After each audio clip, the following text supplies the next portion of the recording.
Kinnisvaraminutid. Stuudios Ahto Kalda ja Rainer Olgo. Esmaspäevased tervitused sulle, hea kinnisvarasõber, kes sa meid vaatad Tartu Teataja kanalil ja kuulad Spotify'st või XR raadiost või kust iganes. Naistepäev on mööda saanud ja ongi nagu öeldud, esmaspäev käes. Rainer Olgot meil täna kahjuks saates ei ole. Ta mitte ei taastu naistepäevast, vaid meil käivad temaga palga läbirääkimised ja eks ta järgmine nädal saate mõelda, kas ta jäi meie tingimustega nõusse ja jätkab järgmine nädal. Ja tegelikult tegin nalja. Rainer Olgo puhkab, aga meil on stuudios Märt Vagur, kes tuleb meile Tartu linnast, kus me ise ka oleme ja selline mõte oli, et täna teeksime sellise erisaate, mis on kohvikutest. Minu jaoks tuttav teema ja Märdi jaoks eriti tuttav teema. Märt on praegu meil kohviku businessis pea ja jalgade ja kogu sulgedega. Oled sees, jah? Minu arust on kõige põnevam on see, et nagu meil on ju väga ühine joon, et me oleme pidanud nagu sama kohvikut, eks ju, et selles mõttes, et mis minul liga, eks ju, enne seda, et ma saan aru, et enne Ahtot veel 2 kohvikupidajat, kes ka üritasid sama teed käia, et neil nii hästi ei läinud või võib-olla just läks väga hästi ja ma saan aru, et nende ärid kolisid kuskile Kasahstani edasi, et neid osaühinguid võib sealt leida võib-olla, eks ju. Aga põhimõtteliselt me räägime siis Atlantise maja kohvikust, praegust nimega Green Room Cafe, aga on olnud ka seal teisi nimesid, nagu mingi Star Cafe või kohvik Pööre või erinevaid imageid on, aga jah, et Diamonds and Rust, aga ma arvan, et see Diamonds and Rust vist ei läinud väga hästi, et seda keegi võib-olla nii väga ei mäleta, või ma ei tea, pigem on, mulle tundub, et ikkagi vanast ajast võib-olla kas mingi Star Cafe'd võib-olla mäletatakse ja aga see Diamonds and Rust, et see võib-olla jah on selline, ma ei tea, minust on see kuidagi mööda läinud, aga jah. Kohviku pidamisest üldse, kui mina tahtsin kohvikut pidama hakata, jõle mõnus oli, et lähed istud kuskil kohvikus, võtad kohvi, võtad mingi toidu. Just sellel ajal, kui mina tahtsin pidama hakata, olid ka populaarsed igasugused kokasaated, et mis see siis teha nüüd ei ole, see menüü teha ei ole ja mis see kohvikus seal ikka, ega seal neid kulusid ka ju väga ei ole. Võtad, et tooraine ja teed ja siis valid ise muusika ja teed ja siis... Ja nii ongi, millest sa vettasid, nii ongi, no ei saa aru. Väringas aeg kätte tuli selle väga nagu kinnisvara üks mõiste on varjatud puudused või varjatud kulud, mille peale üldse ei oska nagu mõelda. Et ütleme, et kui hea televaataja tahab ka hakata nagu kohvikut pidama, mõtleb nagu mina mõtles kunagi, mis seal ikka, seal mõnele kokale ja teenindajale maksad palka ja maksad üüri ja ostad kartuli ja liha ja ega seal ei ole midagi, tegelikult on ikka meeletu andmine käib seal raha mõttes.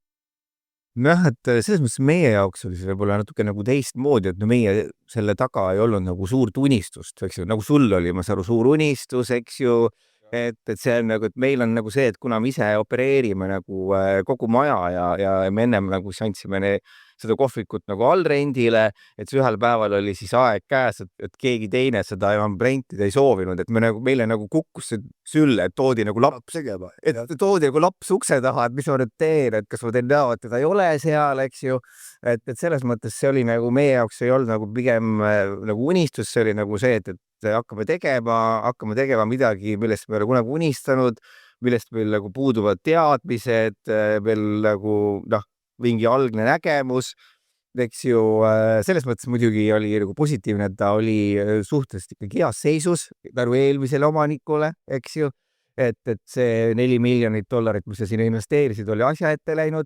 et selles mõttes, et ta oli, et pigem, et meie näemegi nagu seda, et mis on ka seotud võib-olla pigem nagu Atlantise maja nagu tulevikuga, et meie kindlasti sinuga loodame ja ma arvan, kõik tartsed loodavad, et see maja seisab seal igavesti, aga on olemas ka mingid muud plaanid, et võib-olla sinna ehitatakse midagi muud, eks ju, ja siis ma tean ka seda, et see meie kohviku pidamine ei ole nagu see, et ma nüüd kogu elu tegelengi sellega, et ma tean, et see on mingi etapp, et see läheb mööda eks ju need rasked ajad tuleb nagu vastu pidada ja selles mõttes, eks noh, mina nagu pigem nagu meie poolt nagu näen seda, et see on nagu hästi palju seotud nagu selle eripäraga, et kus sa asud, mida sa teed, et noh, et miks inimesed sinu juurde üldse tulevad, et kui meie noh, asume teisel pool jõge, et see on nagu selge see, et noh, tartlase või ka turisti esimene valik on ju Raekoja plats, Rüütli tänav, eks ju, et miks ta peaks sinna tulema, miks ta peaks tulema üle jõe, et noh, suvel on selleks, et sul on seal nagu vägev terrass, eks ju, ja ütleme noh, muud on nagu, millega me tegeleme, on ikkagi pigem nagu pidude cateringid, mis tulevad nagu siis majaga kaasa, et noh, et või siis ka näiteks eriüritused, nagu näiteks meil just nüüd möödunud nädalavahetusel oli suurepärane Kaunase kabaree show, mis siis toimub meil üleval Kristallsaalis, et sellised erisündmused, et sa pead nagu pigem teadma nagu seda, et miks inimesed juurde tulevad ja võib-olla noh, mitte üritama seda, et ma olen iga hinna eest, iga ilmaga, igal kellaajal lahti ja ootan seda klienti ja siis kõikidel töötajatel on hea meel, et nad ei pea midagi tegema, aga raha muudkui tuleb, eks ju. Mina mäletan suvisel ajal oli ikka päris äge vaadates seda Eestimaa suve. Ja minu jaoks hästi suur probleem oli see alati, et sa paned terve kaadri tööle, kõik tööle, sest et ilus ilm, väli, terrassid, asjad ja siis on ilm kehva ja siis nad kümnekesi seal kõik istuvad ja hinge ei ihka neid nagu koju ka saata ja jumala hästi inimene on arvestanud sellega ja siis see on nagu nii meeletu kulu ja see tegi nagu noh, minusugust temperamentset enda ajas närvi natuke. Ja siis, aga mulle tõesti meeldib hetkel praegu olla mitte kohviku omanik, mina lahkusin siis, kui oli koroona aeg ja see kõige sügav koroona aeg, kui veel uudistes kohelda, et jumala eest ärge kuskile välja minge. Aga kui istud, kas ise käid ka mujal kohvikutes või? Ikka selles mõttes, et ma arvan, et see, kui sa uuringut tegemas või lihtsalt nagu, et ei, ma ei tea, või no see on pigem see, et sa käid seal nagu lihtsalt aega veetmas. Aga muidugi nagu see on küll nagu muutunud, et sa nagu, kui sa ise lähed kuskile, et sa ei ole nagu nii kriitiline, et oi, see menüü ei tulnudki kohe või oota, kus mu jook on või et siin läheb või toitudega läheb natuke kauem aega või noh, näiteks me just hiljuti käisin, meil oli oma Chateau talvekontsert, me käisime kogu tiimiga, käisime ühes teises Tartu restoranis, kus toidud olid ette tellitud, oli teada, mis kell, mida serveerida. Noh, toidud olid 40 minutit hiljem.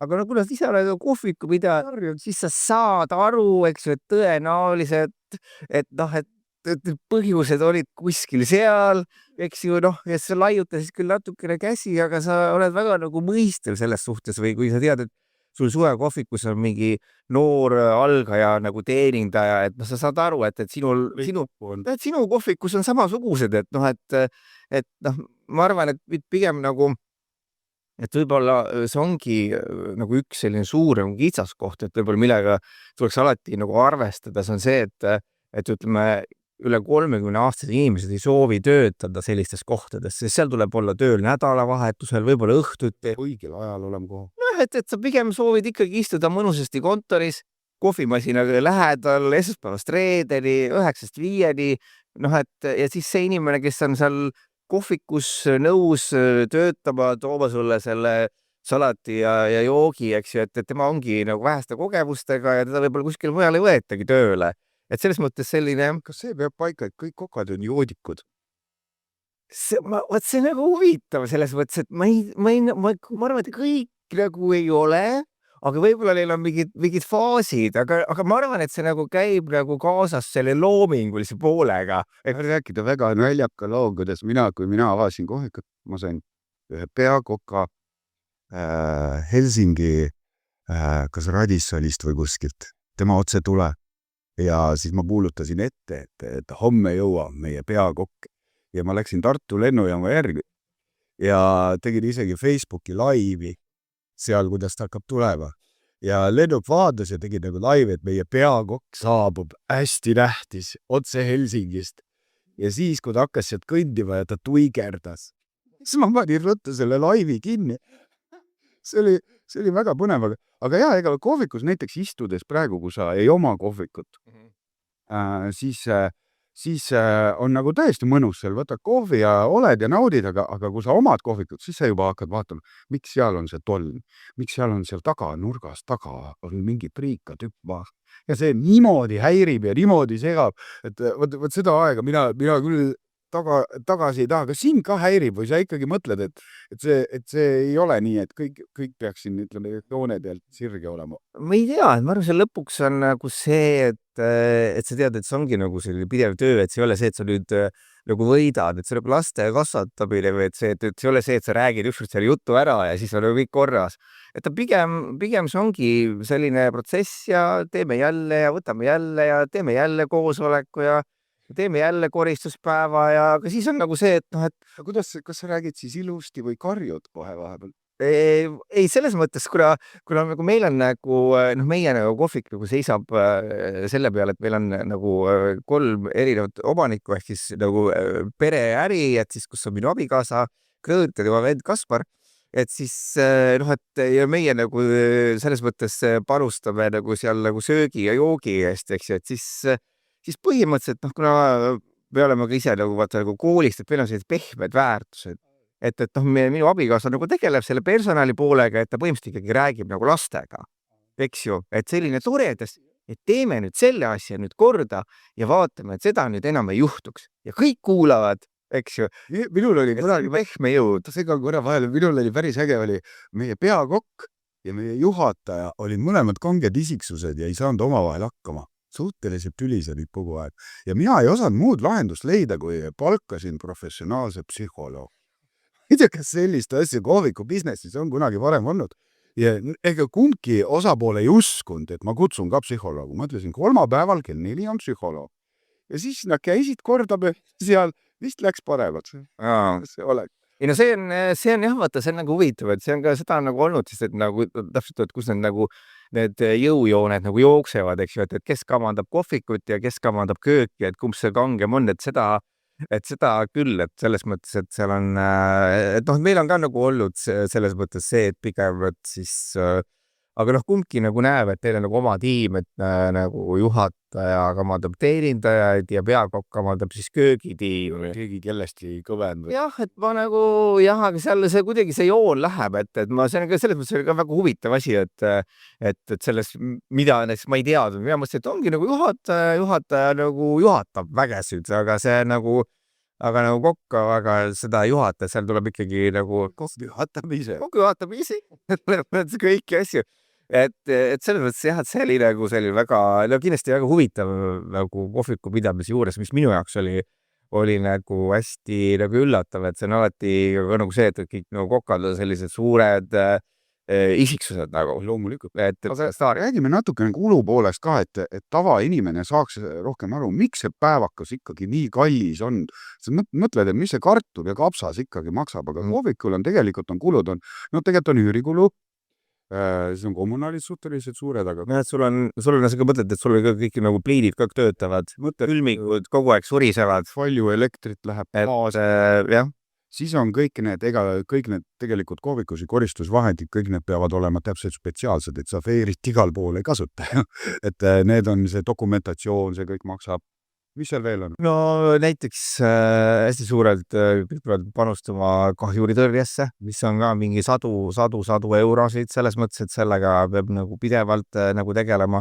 Siis sa mõtled selle peale, et kui sa isegi, ütleme, sul on tavaline, ütleme, selline lõuna nagu päevaka aeg, et sul on 2 inimest saalis, sul on 3-4 inimest köögis, eks ju, ja sa mõtled, et kui sa ühe toidu pealt sa teenid 2-3 eurot, et mis see tegelikult, et kogu see päevaka asi on selline pigem nagu selline tore sümboolne, et sa näed, et sul on nagu kohvik rahvast täis, aga pärast, kui sul on nagu lihtsalt no see on jällegi, ma ei oska nagu selles mõttes nagu väga täpselt öelda, et kuna nagu meie jaoks on see nagu selline lisategevus, et me soovime seda hoida nagu kooli, et see koolikohvik oleks ka, et kui see nagu laps tuleb seal koolist ja saab võtta sealt mingi sooja võileiva või friikad või pelmeenid, eks ju, et me tahame nagu hoida, et see nagu annab nagu majale tervikuna nagu juurde, et meie jaoks ei ole see, et me nüüd tegime kohviku, et me nüüd elame sellest nagu ära ja siis saame kindlasti sama rikkaks kui sina, et mitte seda, et meie jaoks ta pigem on jah selline, ta on nagu maja nagu lisaväärtus, et meil on ka olnud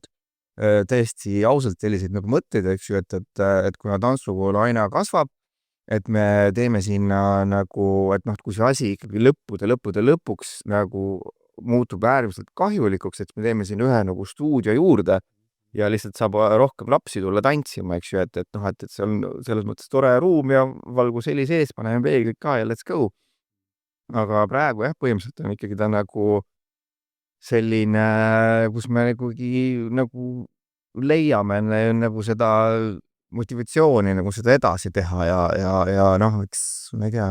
Ja, teil ei ole seda muret, et paljudel kohvikutel on, et kui see lõunapaus või lõunaaeg läbi saab ja siis enne õhtut, et see vahepealne aeg tuleks kuidagi nagu täita, teil siis juba kool käib ja jah, et meil nagu väga seda õhtut ei ole jah, sest nagu ma nagu rääkisingi, et kuna me ei ole nagu kindlasti turisti ega tartlase esimene valik minna üle jõe, siis tegelikult noh, meil nagu see, me need sulgemisajad ongi 6-7, et me nagu väga pärast peale seda, ütleme, kui see kool nagu lõpeb ja lapsed ja lapsevanemad nagu lahkuvad, et siis meil ikkagi pärisel õhtusel ajal on ainult nagu mingi, lihtsalt ongi peod, eriüritused, et selles mõttes, et jah, et on nagu ikkagi väga selge suunitusega selliseks, et me pigem teeme selliseid eriüritusi, et ei ole nagu see, et me ootame kogu aeg klienti, välja arvatud suvel, eks ju, et siis on samamoodi nagu sa rääkisid, sõltuvalt nagu ilmast, eks ju, et sa kutsud kõik kohale. Mina suvel tegin siukseid pidusid seal. Ja